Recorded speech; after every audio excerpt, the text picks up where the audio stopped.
79,66,00,000 रुपये कामांचा शुभारंभ केंद्रीय अर्थ राज्यमंत्री डॉक्टर भागवत कराड यांच्या शुभ हस्ते करण्यात आला।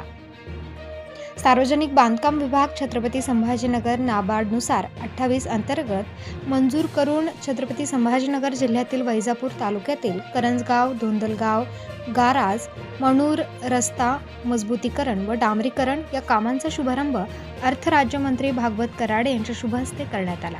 या प्रसंगी अध्यक्षस्थानी रोजगार हमी व फलोत्पादन मंत्री संदीप पानभुमरे तर प्रमुख उपस्थिती म्हणून आमदार रमेश पाटील बोरणारे, जिल्हा अध्यक्ष भाजपाचे संजय खंबायते, राजेंद्र जंजाळ, जिल्हा प्रमुख शिवसेना एकनाथराव जाधव, भाजपचे सदस्य प्रदेश कार्यकारिणी अध्यक्ष डॉक्टर दिनेश परदेशी, जिल्हा सरचिटणीस भाजपा यावेळी रामहरी बापू जाधव, पंकज ठोंबरे, बाबासाहेब जगताप, कल्याण पाटील दागोडे, साबेर ज्ञानेश्वर पाटील जगताप, शिवकन्या पवार, खुशाल सिंग पवार, सुनील पैठण पगारे, वसंत पवार, नारायण तुपे, राजेंद्र पाटील साळुंखे, दशरथ बनकर, जयमाला वाघ, सुलभा भोपळे, मोहन आहेर, मनीषा तांबे, सुधाकर गोरे आदी मान्यवर उपस्थित होते। प्रबंधभूमी महाराष्ट्र न्यूजसाठी विभागीय संपादक बाबासाहेब गाणार, छत्रपती संभाजीनगर। सरकार मिळून अत्यंत चांगला विकास करत आहे।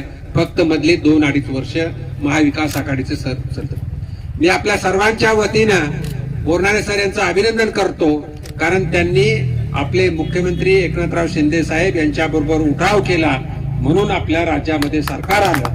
आणि फक्त सरकारच आलं नाही, तर जसं तुम्ही सांगितलं 350 कोटी रुपये इथे मिळाले, तसं कन्नड असेल, गंगापूर असेल, प्रत्येक तालुक्यामध्ये विकासाच्या दृष्टीनं वेगवेगळ्या प्रकारचा निधी येतोय आणि निधी येऊन मराठवाड्यातील प्रत्येक जिल्ह्यामध्ये विकासाची कामं चालू आहेत।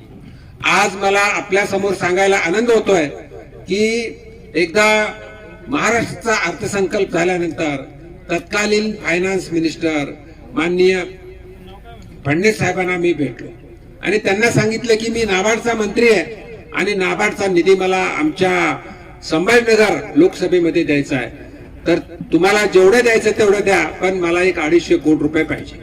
मग त्यांनी प्रत्येक आमदाराला 10-10 कोटी रुपये दिले, असं जवळजवळ 1,1000 कोटीचा प्रकल्प तयार केला आणि आपल्या लोकसभेसाठी 250 कोटीचा प्रस्ताव केला आणि 1250 कोटी रुपये आम्ही एक्स्ट्रा मंजूर केले आपल्यासाठी। त्यातले या तालुक्यासाठी 80 कोटी रुपये आहेत आणि या 80 कोटीच्या माध्यमातून या वैजापूर तालुक्यातले केंद्र सरकारच्या माध्यमातून डांबरीकरण आणि मजदूरीकरण होते।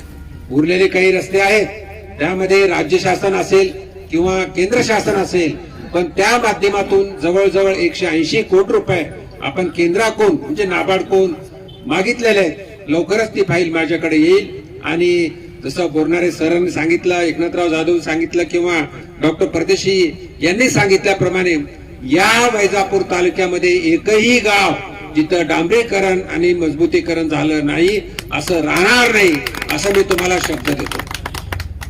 आपल्या भारत देशाची आर्थिक परिस्थिती जर पाहिली तर अगोदरच्या म्हणजे 2014 पूर्वीच्या काळामध्ये एक भ्रष्टाचारी केंद्र सरकार होतं, पण मोदी साहेबांच्या काळामध्ये असं बोट दाखवता येणार नाही असं सरकार चालू आहे आणि फक्त सरकारच चालू नाही तर विकासाची कामं होते।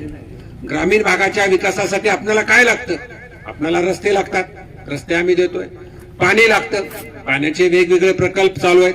त्यामध्ये जसं आता बोरणारे सरांनी सांगितलं, शिवना टाकळे प्रकल्प उजवा कालवा जो आपल्या भागामध्ये येतो आणि त्याच्यासाठी सुद्धा 450 कोटी रुपये मंजूर झालेले आहेत। लवकरच त्या कालव्याची सुद्धा कामं चालू होणार आहेत।